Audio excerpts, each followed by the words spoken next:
अस्सलाम वालेकुम, this is Alam Khan all the way from London. उम्मीद है आप लोग सब खैरियत से होंगे। दोस्तों अभी अभी जुम्मा पड़ा है, माशाल्लाह बहुत मज़ा आया, अच्छा मौसम है।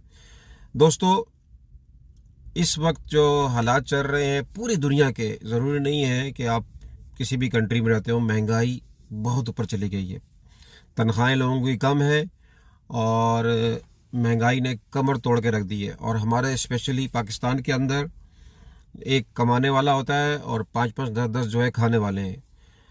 हर शख्स के पास मोबाइल है, इवन बच्चे जो हैं अपनी डिग्रियां लेके बैठे हुए हैं और बेरोज़गारी भी बहुत हुई हुई है।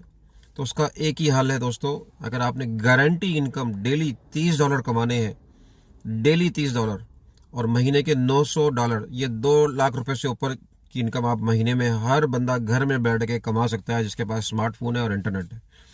मेरे नंबर पे कॉल कीजिए, इंशाल्लाह मैं मिलकर काम करेंगे, आपके घर में खुशहाली आएगी और डॉलर कमाएंगे।